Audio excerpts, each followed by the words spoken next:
Hello friends and welcome again. My name is Behroz and in today's video I will share with you 8 brutally honest investment advice. The reason I refer to them as brutally honest is because there is debate around them on the web. However, people who follow this advice and have applied it on their investment journey come out always successful. I've applied it as well, and in the long term I've always come out successful. I've been able to grow my wealth significantly using this advice. However, before going into the video itself and me sharing those 8 advice, I have special ask of you, which is in case you find any value from this video, please press the like button. This keeps me motivated and also helps me improve the quality and the quantity of content that I post on this channel. Talking about the content that I post on this channel is around financial success and career success. So in case you are interested in achieving financial or career success, this channel is right for you. So also press the subscribe button. Now, number one advice is do not invest in property. I know this will ruffle a lot of feathers. However, you need to understand is that while there are certain individuals you know of who've made money through property, however, there are a lot of hidden costs that a lot of people don't talk about, such as taxes, such as insurance, such as selling fees, like the fee that you pay to the realtor, and so on and so forth. Once you start running the math and doing the numbers, you will realize that the gains that people talk about or the gains that they refer to are actually diluted or actually get diluted after adding all this cost. Essentially, what you need to figure out is that historically, what has happened? Historically, properties increase by a rate of 2 to 4%, while the stock market has increased by a rate of 8 to 12%. So stock market has increased far more than the property. Now you will always find this one individual who will talk about this one property that they bought in their neighborhood, which kind of increased in value significantly. Well, if that's the case, I can also talk about that one stock of Tesla or Nvidia that I bought, which increased in value significantly. But we are not talking about individual stocks or individual properties. We are talking about the market as a whole. So if you just take the rule of averages, then stock market always comes out to be a winner versus the property. It's just that we feel good about owning the property because we can physically see a property. However, there are a lot of challenges with it. Some challenges that I didn't refer are with regards to tenants. There would be good tenants, there might be bad tenants, or there might be times when you won't be having any tenant at all just because you can't find any tenant altogether. So the reason I recommend going for investing in properties only if you understand it, if you like it, if you enjoy it. If it is purely an investment just because you want to grow your money, don't invest in property. Yes, in case you understand property investment, you love it, you like taking care of a property, you like managing a tenant, then it's fine, then go for that investment. But remember, don't consider it as passive income. Investing in property is not passive income, it is very much active income. You still need to maintain the property, you still need to manage the tenant and all.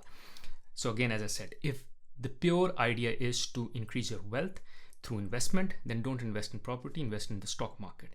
By the way, there are stocks or ETFs in the stock market which follow the trends in the property market as well. So they are called REITs. If you invest in them, these are the companies which have invested their money in the property market, and hence they kind of follow the same trend as the property market. So if the property market is going up and down, these stocks or ETFs also go up and down. So if in case you are very much interested in investing in the property market, you can also do it through the stock market. Now let's talk about the second one. Second one is to stop trying to time the market. What is timing the market? Timing the market is when you're trying to find the ideal time to buy or sell stocks, which is if I buy on Monday and if I sell on Wednesday, I will be able to make money. Or when the market is up, you feel like the market is very high, it is the highest it has been ever, so it's time to sell. Or when the market is low, it's time to buy. So stop trying to time the market. No one has the magic ball. There are a lot of people who will come across saying they know that the market is about to crash, they know that the market is about to go up and so on and so forth, but no one knows when. I can tell you as well, the market will crash at some point in time, or the market will really go up at some point in time. These are facts, this will happen.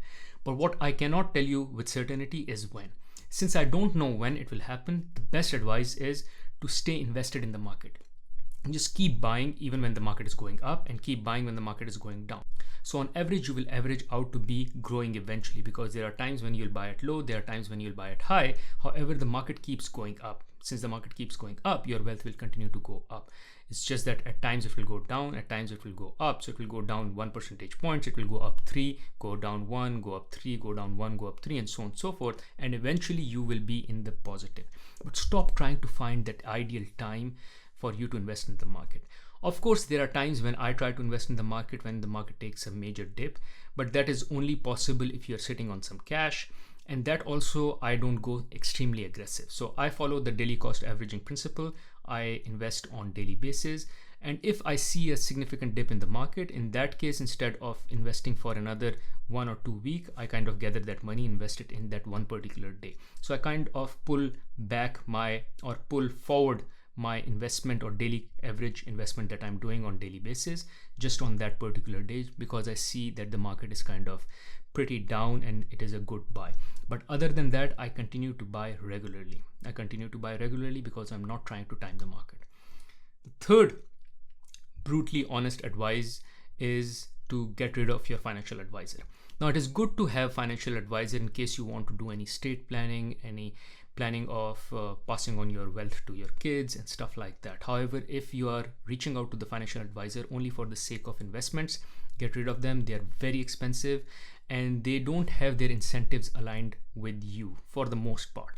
And even if the incentives are aligned with you, then the cost is very high. They are charging very high of a fee from you, of your investments. You can simply buy a cheaper ETF in the market and invest using that. And also here the reason is that there is no one who can really beat the market. It is almost impossible to beat the market. Now, there are individuals who can advise you, well, pick this stock, buy this stock in the short run, but in the long run, people are not able to beat the market. And hence, if no one is able to beat the market, you're better off just buying the market, buying a very low cost ETF as against paying a lot of fee to your financial advisor. Number 4 is, which is similar, is get rid of expensive mutual funds. It is very important that you invest in low cost funds, low cost ETFs ideally, because ETFs are generally very low in cost. If you are spending 1 or 2% in a mutual fund or giving to your financial advisor, you are losing money in the long run. Paying 2 percentage points of your investment value to a financial advisor or to a mutual fund manager over a period of, let's say, 20 years, you will lose 50% of your principal value. So 2% every year means that for 20 years, you will reduce your principal. Let's say if you've invested $100,000, that is your principal amount. Then after 50 years, if you are paying 2% every year to a financial advisor or to a particular mutual fund, then after 50 years, that principal amount will be only $50,000 left. Now, obviously, you will see some gains as well on top, but that principal amount would have gone down from 100 to 50,000. You will lose half of it. So avoid financial advisors and mutual funds which are high cost. And typically mutual funds and financial advisors are expensive, so it is best to go with ETFs. Number 5 is, in case you are in debt, do not invest. Stop now. Like, that is the advice. Do not invest at all in case you are in debt, because typically speaking, your debt, apart from the mortgage, would be more expensive than the returns that you can earn on your investment. Like if you have a student loan, which is, let's say, 15%, or if you have a credit card debt, which is, let's say, 30%. Now 30% debt is very massive, or interest is huge. So you trying to make 10% from S&P, you're rather better off using that money and paying off your debt, because when you pay off your debt, you're able to generate 30% return on that money, because now you're not incurring that 30% cost on that particular money that you've used to pay off your debt. So pay off your expensive debt first. Now, if there is a debt which is, let's say, 2 or 3%, it is very low, because you can kind of arbitrage. You don't need to pay off that debt. You're rather better off investing in the stock market, where you can earn 10 or 12% return. Let's say S&P 500 historically has delivered 8 to 12% return. So you can just invest in that and don't need to pay off your debt. Typically speaking, such debt is mortgage debt. Mortgage debt historically, unless recently, but previously had been very low. And since it had been very low, you're better off not paying off your mortgage debt very fast. Rather, you use any extra cash and invest in the market. But in case you are in debt which is very expensive And when I say expensive, I mean anything which is 7% or above, which makes it very close to the 10% return that the market is giving you. Then you're better off paying off your debt first as against investing in the market. Number 6 point is forget about getting rich quick. There is no one who was able to get rich quick. Even if you see someone getting rich quick, then typically speaking, they're not telling you the whole story, or you've not seen their journey. There are essentially 3 investment strategies. Either you are smarter than all the others out there, which I am not. Second, you're luckier than all the others out there, which I'm not either. And the third strategy, which I'm left with, which I make use of, is to be patient. So you need to be patient than all of the people out there, or all of the investors out there.